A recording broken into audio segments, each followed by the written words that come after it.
উত্তর কোরিয়ায় একটি শিশু জন্ম হলে নিষ্পাপ শিশুটিকে সাথে সাথে তাকে বিশ্বাসঘাতক বলে ঘোষণা করা হয়। উত্তর কোরিয়া বিশ্বের সবচেয়ে কঠোর আইনের কারণে তাদের মধ্যে এমন কিছু আইন রয়েছে যা শুনলে বিশ্বাস করা কঠিন।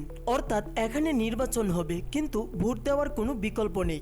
ভোট কেবল একজনকে দেওয়া যেতে পারে, এবং যদি আপনি ভোট না দেন তাহলে আপনাকে সরাসরি জেলে যেতে হবে। এখানে টিভিতে কেবল একটি চ্যানেল আছে, এবং চ্যানেলটি শুরু করারও কোনো বিকল্প নেই। উত্তর কোরিয়া সম্ভবত বিশ্বের একমাত্র দেশ যেখানে আপনাকে কেবল অপরাধ করার জন্যই নয়, এমনকি অপরাধ করার কথা ভাবার জন্য শাস্তি দেওয়া হয়।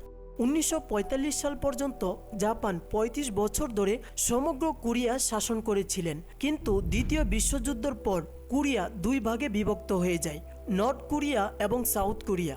1948 সালে রাজবংশের কিম ইল সুংকে নেতা বানানো হয়। 1950 সালে উত্তর ও দক্ষিণ কোরিয়ার মধ্যে একটি যুদ্ধ হয়েছিল, কিন্তু এই যুদ্ধ শেষ হওয়ার পরেও কোনো পরিবর্তন হয়নি। এই কারণে উভয় দেশই টেকনিক্যালি যুদ্ধ অবস্থায় আছে। উত্তর কোরিয়া ক্ষমতা ধরে রাখার জন্য আজ পর্যন্ত শুধুমাত্র একটি পরিবার থেকে শাসক হয়ে আসছে। প্রথমে কিম ইল সুং, তারপরে কিম জং ইলের নাতি, এখন কিম জং উন। প্রতিটি শাসক তার সিংহাসন বাঁচানোর জন্য কঠোরতম আইনের আশ্রয় নিয়েছে। মানুষকে ভয় এবং শাস্তির ভিত্তিতে জোর করে নিয়ন্ত্রণ করে রাখার জন্য অনেক নিয়ম তৈরি করে, যাতে দক্ষিণ কোরিয়া এবং পশ্চিমা দেশগুলোর লোকেরা তাদের সংস্কৃতি দ্বারা প্রভাবিত হয়ে তাদের বিরুদ্ধে না যায়। তাই আজ আমরা এমন অদ্ভুত কিছু জিনিস দেখব যা আগে কখনো দেখিনি। তাহলে চলুন শুরু করা যাক। 2014 সালে উত্তর কোরিয়া সানগ্লাস ব্যবহার এবং বিয়ের পোশাক পরা নিষিদ্ধকরণ করা হয়। এখানে মেট্রো বা পাবলিক স্টেশনগুলিতে মিউজিক নয়, বরং কিম ফ্যামিলির বক্তৃতা চালানো হয়, এবং এই সময়ের মধ্যে একজনকে অন্যজনের সাথে কথা বলারও কোনো অনুমতি নেই। উত্তর কোরিয়া যদি কোনো ব্যক্তি কোরিয়ার নাটক বা হলিউড সিনেমায় দেখায় ধরা পড়ে, তাহলে তাদের শ্রম শিবিরে পাঠানো হবে, না হলে সকলের সামনে কঠোর শাস্তি দেওয়া হয়। উত্তর কোরিয়া সাধারণ মানুষের জন্য আন্তর্জাতিক ইন্টারনেট নেই, তবে কিছু উচ্চপদস্থ কর্মকর্তা এবং বিদেশিদের জন্য এটি সীমিতভাবে অনুমোদিত। এটি এমন একটি নেটওয়ার্ক যা শুধুমাত্র উত্তর কোরিয়ার ভেতরেই কাজ করে। এই নেটওয়ার্কের মাধ্যমে রাজ্য পর্যবেক্ষণ করে এবং দেখে যে মানুষ কি দেখছে এবং কি পড়ছে এবং কাদের সাথে কথা বলছে। এভাবে মানুষকে শাসন করে অ্যাক্সেস করা তথ্যের উপর নিয়ন্ত্রণ করে, যাতে মানুষ বাহিরের জগৎ থেকে প্রভাবিত না হয়। উত্তর কোরিয়া রাষ্ট্রীয় অনুমতি ছাড়া বাহিরের দেশে ফোন করা এটাও বেআইনি। অর্থাৎ আপনি যদি দেশের বাহিরে থাকেন, যদি আপনি কারোর সাথে কথা বলতে চান, তাহলে আপনার কথা বলার জন্য অনুমতি নেওয়া বাধ্যতামূলক। এখানে টিভি, রেডিও এবং সংবাদপত্র শুধুমাত্র রাজবংশের জন্য চালানো হয়। প্রাইভেট মিডিয়া গণমাধ্যমে দৃশ্যায়ন করা এটাও সম্ভব নয়। শুধুমাত্র এই মিডিয়াতে শাসন ব্যবস্থার প্রশংসা এবং কিম রাজবংশের গর্ব এবং মার্কিন যুক্তরাষ্ট্রকে বিদেশি শত্রু হিসাবে উল্লেখ করা হয়। ছোটবেলা থেকে সেখানকার সাধারণ মানুষের মধ্যে আমেরিকা এবং তার মিত্রদের প্রতি ঘৃণা জন্মানো হয়। উত্তর কোরিয়া শাসনরত জনগণের চুলের স্টাইলের উপর কঠোর নিয়ন্ত্রণ রাখে। সরকার কিছু বিশেষ ধরনের চুলের স্টাইল অনুমতি দেয়।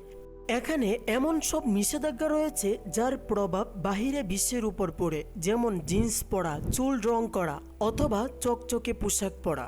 এমনটা যদি কেউ করে তাহলে তার মালামাল বাজেয়াপ্ত করা হয়। এমনকি নিজের পছন্দের খাবার খাওয়াও নিষিদ্ধ, কারণ কিছু খাবার আমেরিকান সংস্কৃতির অংশ। এক শহর থেকে অন্য শহরে যাতায়াতের জন্য অনুমতি বাধ্যতামূলক। বিনা অনুমতি ছাড়া ভ্রমণ করা এটাও বেআইনি। উত্তর কোরিয়ার পাসপোর্ট কেবল অভিজাত শ্রেণীর লোকেরাই এটা পায়, যেমন সরকারি কর্মকর্তা এবং কিমের ঘনিষ্ঠ সঙ্গী। সাধারণ জনগণ স্বপ্নেও উত্তর কোরিয়া থেকে বের হতে পারে না। উত্তর কোরিয়া জমি হোক বা বাড়ি, দোকান হোক বা বিজনেস, সব কিছুই রাষ্ট্রীয় মালিকানাধীন হয়। উত্তর কোরিয়া যদি কেউ সরকারের বিরুদ্ধে যাওয়ার চেষ্টা করে অথবা যদি কেউ কিম রাজবংশের বিরুদ্ধে আওয়াজ তুলে, তাহলে শুধু সে নয়, পুরা পরিবারকে কারাবদ্ধ করা হয়। আর এই শাস্তি তাদের জন্য 3 প্রজন্ম পর্যন্ত হতে পারে। অর্থাৎ যদি একজন ব্যক্তি বিশ্বাসঘাতক প্রমাণিত হয়, তাহলে বহু বছর পর যদি তার নাতি বা নাতনি জন্মগ্রহণ করে, তাহলে সেই নির্দোষ শিশুটিকেও বিশ্বাসঘাতক বলা হবে, যাতে পরবর্তীতে কিম পরিবারের বিরুদ্ধে দাঁড়াতে না পারে। সবচেয়ে অদ্ভুত ব্যাপার হলো, এই দেশে অপরাধ করা না, শুধু কেউ যদি অপরাধ করার কথা ভাবেও তবুও তাকে জেলে যেতে হবে। উত্তর কোরিয়া জন্মগ্রহণ থেকে মৃত্যুর আগ পর্যন্ত প্রতি সপ্তাহে আত্মা সমালোচনা পর্ব আছে। এর মানে হলো মানুষ ভর্তি একটা ক্লাসে একে অপরের সামনে মানুষের ভুলগুলো তুলে ধরে। উত্তর কোরিয়া সবাই ভোট দিতে পারে, এটা স্বাভাবিক, কিন্তু অবাক করা বিষয় হলো যে আপনি কেবল তাদের ভোট দিতে পারবেন যাদের সরকার চায়। তার মানে এখানে এমন কোনো নির্বাচন নেই যেখানে জনগণ ভোট দিয়ে নিজেদের নেতা নির্বাচন করবে। এখানে শুধু একজন প্রতিনিধিকেই ভোট দেওয়া যায় এবং যে ভোট দিতে আসে না তাকে বিশ্বাসঘাতক বলে গণ্য করা হয়।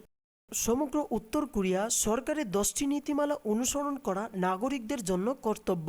বিন্দু বিন্দু করে আদর্শিক নীতিমালাগুলো মুখস্থ করা, এবং এই 10টি বিন্দুগুলোর মধ্যে একটিও বিন্দু নেই যেখানে কিম ইল সং এর নাম উল্লেখ করা হয়নি। দেশ থেকে পালানোর চেষ্টা করা বা অন্যদের পালাতে সাহায্য করা রাষ্ট্রদ্রোহী হিসাবে বিবেচিত হয়।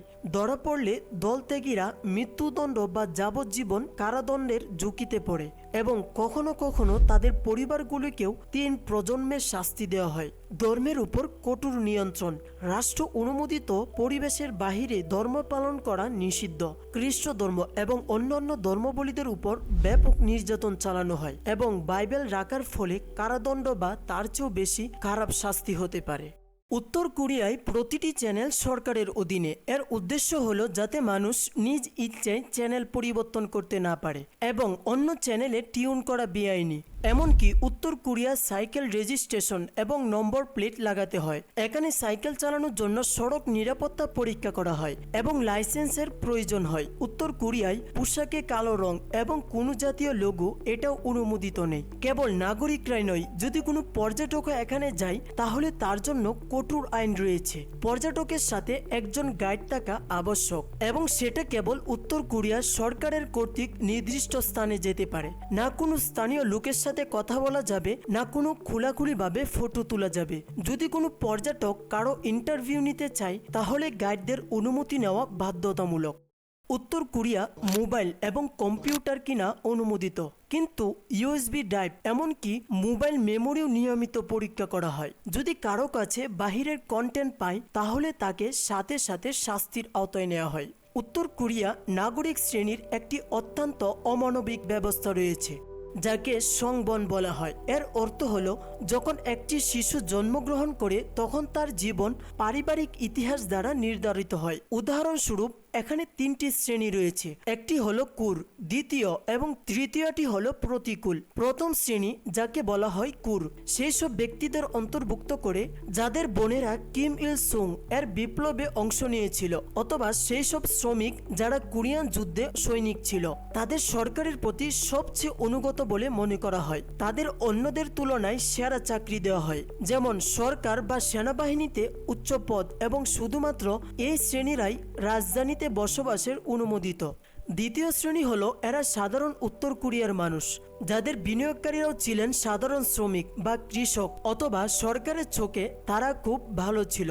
উত্তর কোরিয়া তাদের মধ্যবিত্ত সুযোগ সুবিধা গ্রহণের অনুমতি রয়েছে।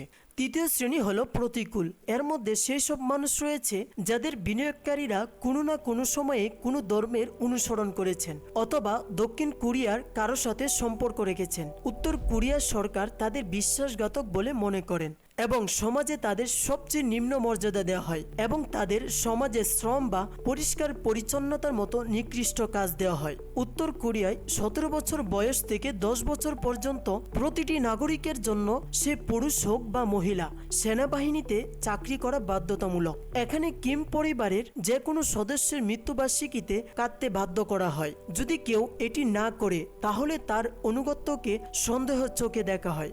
প্রতিটি বাড়িতে কিম ইল সুং এবং কিম জং ইলের ছবি লাগানো এবং তাদের সঠিকভাবে পরিষ্কার করা কর্তব্য।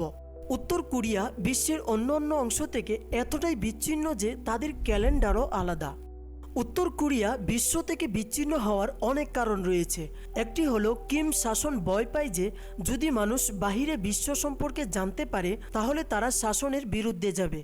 সেই কারণেই মিডিয়া, ভ্রমণ, ইন্টারনেট সবকিছুর উপর নিষেধাজ্ঞা রয়েছে। দ্বিতীয়ত পারমাণবিক কর্মসূচির কারণে উত্তর কোরিয়ার উপর আরোপিত আন্তর্জাতিক নিষেধাজ্ঞাগুলি উত্তর কোরিয়াকে বিশ্ব থেকে বিচ্ছিন্ন করে দিয়েছে। এই সমস্ত তথ্য সেই ব্যক্তিরাই ফাঁস করেছিলেন যারা চীনের পরে উত্তর কোরিয়া থেকে পালিয়ে যেতে সক্ষম হয়েছিল। গুপ্তচর উপগ্রহের সাহায্যে বিভিন্ন অঞ্চল পর্যবেক্ষণ করা হয়, অথবা কিছু মানুষের মাধ্যমে উত্তর কোরিয়ার ফুটেজ তৈরি করে এবং চীনের মাধ্যমে ইউএসবি ড্রাইভ দ্বারা প্রচার করা হয়। আশা করি ভিডিওটি আপনাদের ভালো লেগেছে। আপনাদের ভালোবাসার মন্তব্যের জন্য অনেক অনেক ধন্যবাদ।